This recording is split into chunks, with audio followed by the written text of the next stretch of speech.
जिले की विकास योजनाओं को लेकर और कानून व्यवस्था को लेकर के एक समीक्षा बैठक का आयोजन था। और उससे पूर्व आज बेसिक शिक्षा विभाग की तमाम योजनाओं का लोकार्पण, शिलान्यास और अन्य योजनाओं का कार्यक्रम माननीय मुख्यमंत्री जी द्वारा लखनऊ में करके पूरे प्रदेश के सभी जिलों को कनेक्ट करके उसका भी कार्यक्रम संपन्न होने का काम हुआ है।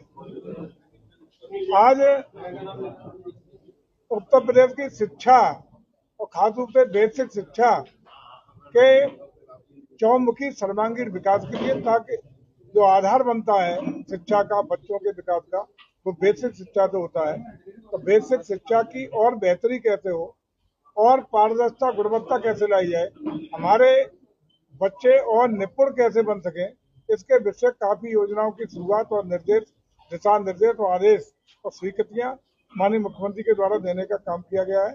उसमें आगरा भी जुड़ा था, पूरा प्रदेश के सभी जुड़े थे और प्राय सभी जनपदों के प्रभारी मंत्री संबंधित जिलों में जाकर के सीधे कनेक्ट थे।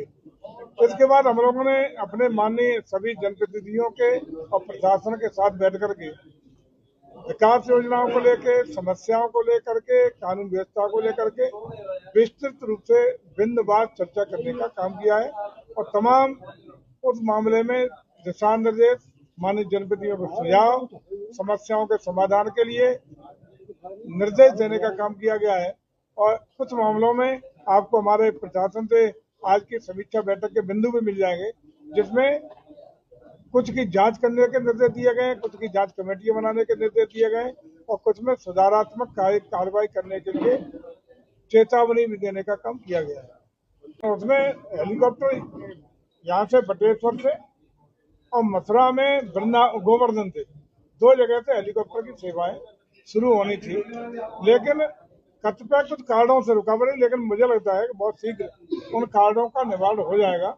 उस कंपनी के साथ उसको नोटिस भी दे दिए गए हैं।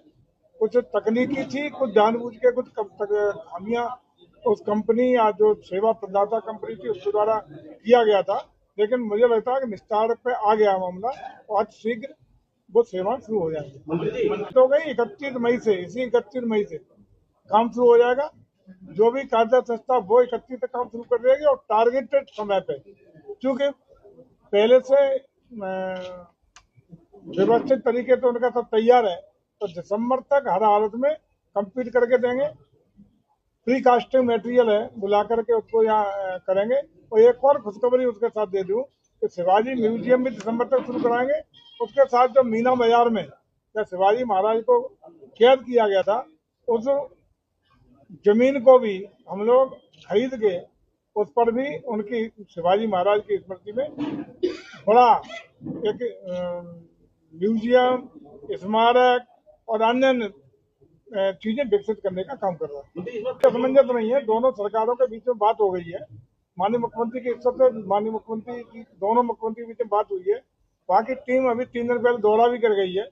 जमीन उपलब्ध हम कराएंगे और उसका कंस्ट्रक्शन का कार्य महाराष्ट्र सरकार कराएगी। दोनों की सहमति से हो रहा है। दोनों का दावा किया है कि जमीन पर जहां बनाना चाह रहे हैं हमारी जो विवाद जमीन का चल रहा है वो न्यायालय में भी लंबित है। उस पर हम लोग ये कर रहे हैं कि न्यायालय में सरकार उसकी कीमत जमा कर रही है। जो भी न्यायालय के पक्ष में आएगा वो अपना ले लेगा, चाहे ट्रस्ट आए, तो जो भी संबंधित लोग हों। की बात आती है तो विभाग एक दूसरे पर टालते थे, उसमें कार्रवाई नहीं हो पाती है। अभी भी सुप्रीम कोर्ट की रोक के बाद 7 होटलों को लाइसेंस जारी कर दिए गए हैं। तरह के क्या कहना चाहेंगे? देखिए, होटलों 5 स्टार से लेके और 5 कमरों के होम स्टे तक उत्तर प्रदेश में कैसे होटल स्थापित हों, इसका मैक्सिमम प्रयास हमारा विभाग कर रहा है। होटलों को प्रमोट करने के लिए, उनको बढ़ाने के लिए, सुख सुविधा देने के लिए, पर्यटकों को आकर्षित करने के लिए हमारी सरकार प्रतिबद्ध है। और उनको हम लोगों ने पर्यटन नीति घोषित करके 25% पहले 25% सब्सिडी होटल वालों को दे रहे हैं।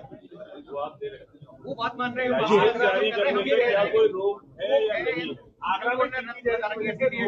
उसके बाद भी लाइसेंस जारी किए गए हैं। 52 होटलों के अवैध होटलों की सूची तैयार की गई, उन पर अभी तक कार्रवाई नहीं हो पाई है। नहीं, देखिए बिना एनओसी के चल रहे हैं। देखिए, एक चीज मैं बता दूं कि जो भी अवैध है या अनियमित है वो सरकार बर्दाश्त नहीं करती है। लेकिन जो नियमित है उन विकास योजनाओं को रोकने का काम हम नहीं करेंगे। तो इन पे क्या कार्रवाई तो की चूंकि जाएगी? आगरा के हित में टीटीजेड से वैसे ही आगरा बहुत भुगत रहा है। टीटीजेड का दंश आगरा व्यापक रूप से झेल रहा है। तमाम योजनाएं या विकास के काम जो आगरा को मिलने चाहिए थे, प्रगति होनी चाहिए थी, वो रुकी हुई है। लेकिन चूंकि माननीय सुप्रीम कोर्ट का निर्देश है, आदेश है, उसका पालन करना सरकार का दायित्व है, इसलिए हम लोग कर रहे हैं। लेकिन तमाम ऐसी चीजें जो अधिकृत रूप से रोकने का प्रयास हो वो नहीं करेंगे। लेकिन जो अधिकृत है, जो चीजें हो सकती हैं, उन पर रोक भी नहीं लगाएंगे। लेकिन उच्चतम न्यायालय के आदेशों का अच्छे पालन कराना हमारी सरकार का दायित्व है। कानून व्यवस्था का दावा किया जाता है कि बेहतर है। फतेहाबाद में पिछले 1 महीने से एक बच्चे का अपहरण हो गया, वो लापता है। सर्राफों के साथ भी लूट और हत्याओं की घटनाएं हो रही है। ऐसे में आप कैसे आपने देखते हैं? लेकिन तमाम कारणों से व्यापक रूप से सरकारी स्तर पर यहाँ पुलिस प्रशासन में फेरबदल भी किया गया ताकि यहाँ की कानून व्यवस्था और बेहतर हो, सुदृढ़ हो, मजबूत हो, जिस तरह की अपेक्षा माननीय मुख्यमंत्री जी करते हैं। और साथ ही साथ पूरा उत्तर प्रदेश का अनुसार 17 के बाद सरकार बनने के बाद अन्य राज्य उत्तर प्रदेश के कानून और व्यवस्था का अनुसरण करने का प्रयास करते हैं। आगरा में यदि कोई पर्टिकुलर मामला है आप बताएंगे तो निश्चित रूप से हम कार्रवाई भी कराएंगे और आपको हम बताएंगे।